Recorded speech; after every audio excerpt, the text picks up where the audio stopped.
Hello students, this video is for class 10 life science.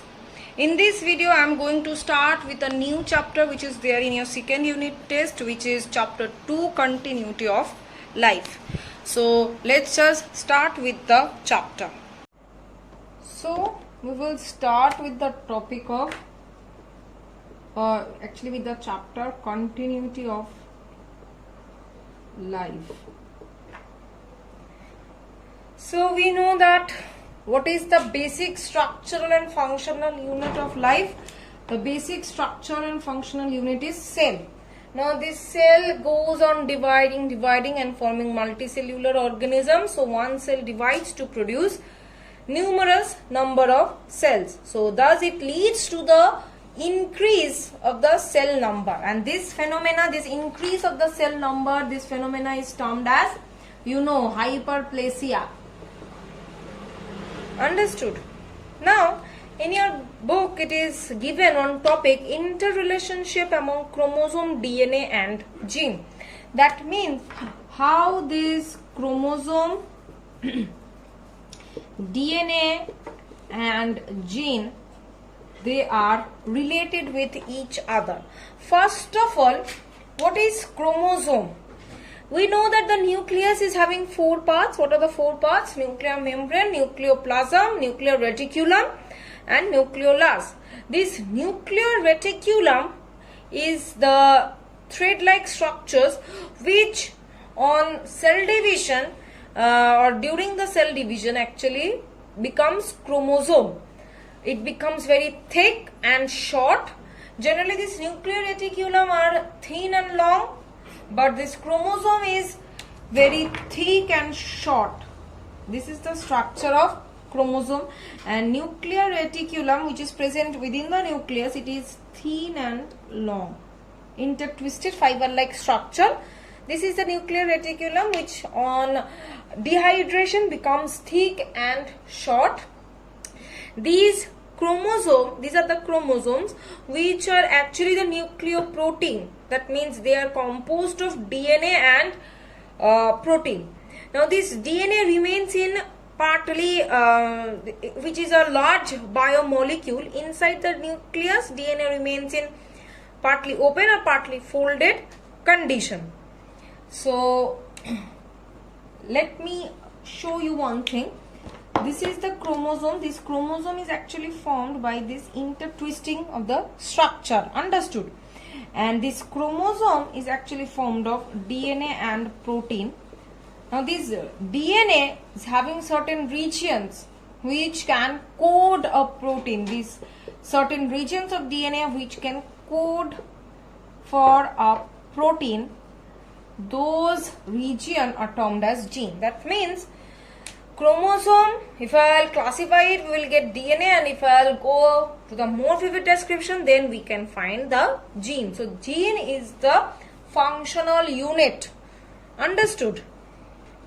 So if I'm going to say what is the difference between chromosome, chromatin, DNA, what are they? Chromosome, see, the folded structure of DNA is actually the chromosome. That means the DNA getting folded and twisted and forming the chromosome. And the chromatin is the unfolded, uncondensed, extended DNA. Whereas the chromosome is the condensed form. Clear? So if I'll go to the definition of chromosome, this word chromo means color. And this word soma means body. So colored body. So intranuclear gene bearing, self-replicating or self-dividing, fixed numbered rod-shaped structures which become clearly visible during metaphase, anaphase of the cell division. These are termed as the chromosomes. Clear? Who was the first who gave the name? It was W. Welder. He first observed it and named it. Now the next topic that is given over here, that is the DNA double helix structure. So let us see this DNA double helix structure, but before going to the DNA double helix structure, I would first like to do the topic with gene. So the topic of gene.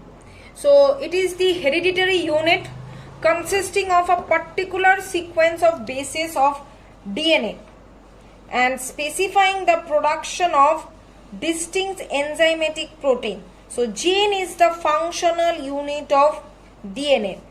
That means it is the hereditary part of our body, and it is the functional unit of DNA because it is responsible for transmitting the hereditary traits or hereditary characters from parents to offspring. Now, how does this gene act? Gene is a particular part of DNA. As I have told you, chromosome made up of DNA and DNA made up of gene. So gene is a particular part of DNA that is carrying a specific information or message, or you can say code.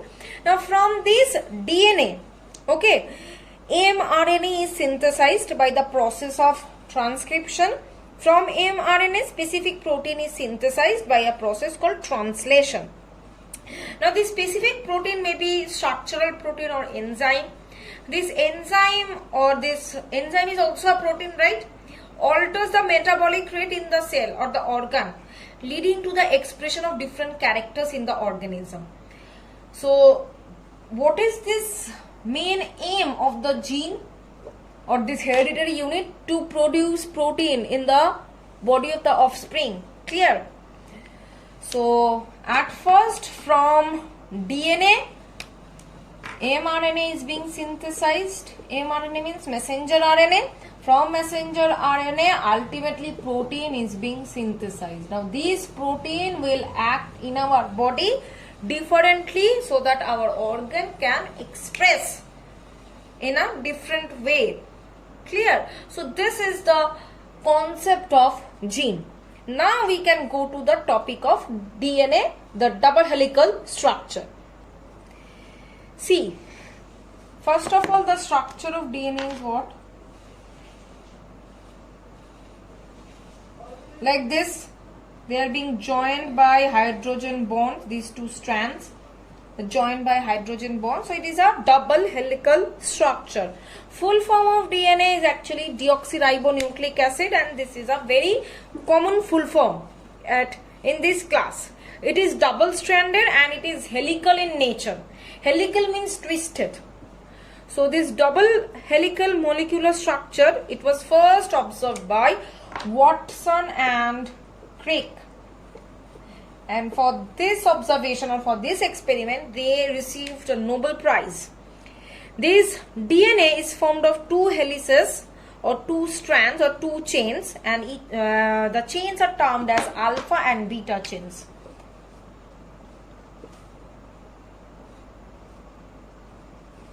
Okay.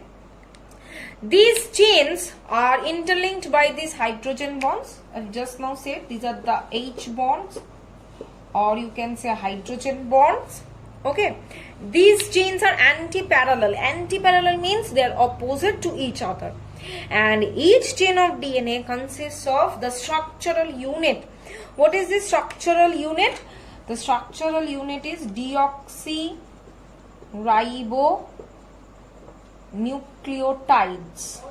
So that means DNA is made up of nucleotide molecules. What type of nucleotide?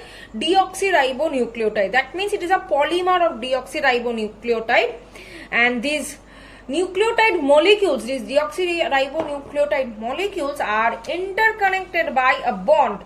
What is the bond? Phosphodiester bond. This bond is holding the two molecules of the nucleotide. Clear? So till this much I am keeping the video, and in the next video I will continue with the chapter. Thank you.